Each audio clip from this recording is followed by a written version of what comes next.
अस्सलाम वालेकुम। अलार्म की घंटी बजते ही गहरी नींद सोए हुए मियाँ बीवी हड़बड़ाकर उठ बैठे।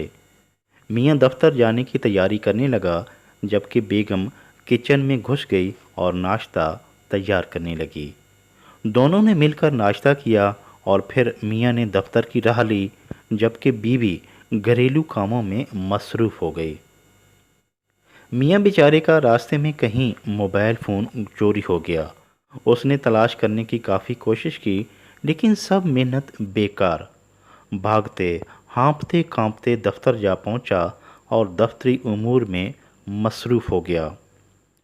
उसे जहां मोबाइल के चोरी होने का अफसोस था, वहां आज अजीब किस्म का सकून भी महसूस कर रहा था कि मोबाइल की चक चक और ख़ास तौर पर शकी मिजाज बेगम की लम्हा बलहमा कॉल से तो जान छूटी हुई थी।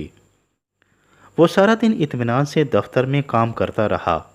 शाम के वक्त दिन भर की मसरूफियत के बाद थके हारे साहब बहादुर ने जूं ही घर की दहलीज पर कदम रखा, तो एक अजीब मंजर ने उसे चौंका दिया और उसके दिल में हौल उठने लगे।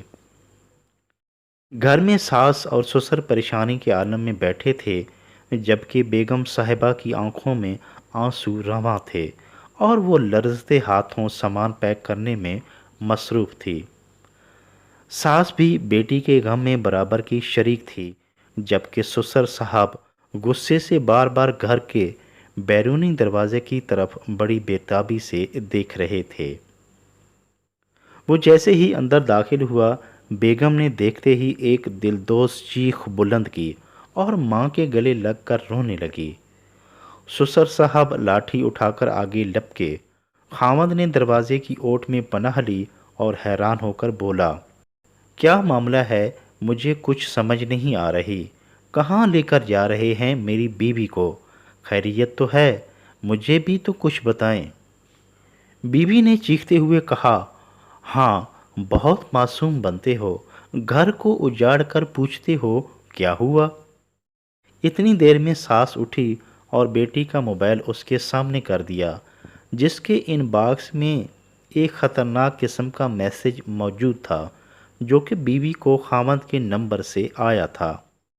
मैं तुम्हें 3 तलाक देता हूँ, तलाक देता हूँ, तलाक देता हूँ। मैसेज देखकर खामद ने एक ठंडी आ भरी और सोफा पर आकर बैठ गया। वो तीनों दम बखुद थे कि मियाँ बोला, अरे मेरा फ़ोन तो सुबह ऑफिस जाते हुए रास्ते में कहीं चोरी हो गया था। ये मैसेज कैसे आया है मुझे कुछ मालूम नहीं।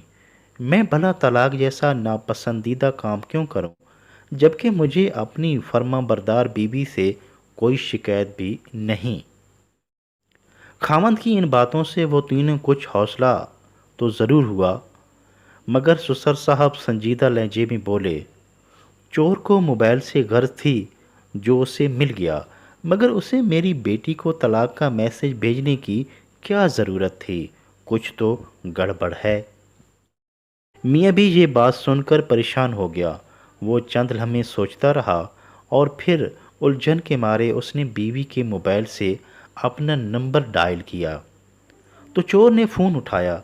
मियाँ ने आवाज़ ओपन कर दी और गुस्से से बोला, ओ बेगैरत चोर, कमीने इंसान, फ़ोन चुराया सो चुराया। मगर ये कैसी घटिया हरकत की? आखिर तुझे मेरी बीवी को तलाक देने की क्या ज़रूरत थी? चोर ने ढीठ होकर इत्मीनान से बात सुनी और कहने लगा, देखिए साहब, सुबह जब से आपका फ़ोन चुराया है, मैं खुद मुसीबत में फंस गया हूँ। ना ये फ़ोन बंद हुआ और ना ही आपकी बेगम साहिबा की ज़बान।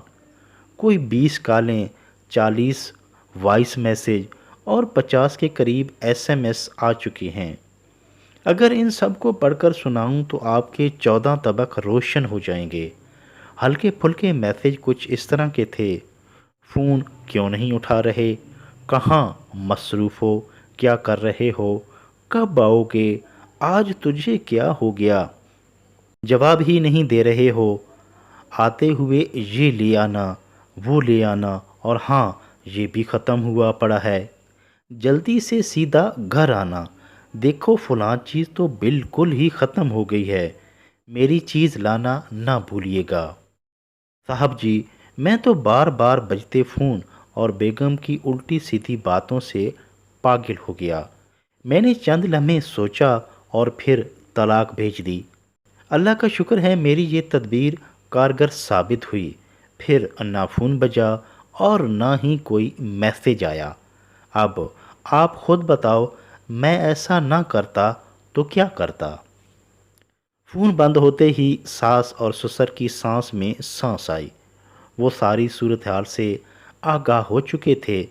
وہ بڑی ہمدردانہ نظروں سے اپنے داماد کو دیکھ رہے تھے، جو بیوی کے آنسو پوچھنے میں مصروف تھا اور جو ان کی اکھڑ مزاج، بے صبری، زبان کی تیز، چالاک اور غسیلی بیٹی کو برداشت کیے ہوئے تھا۔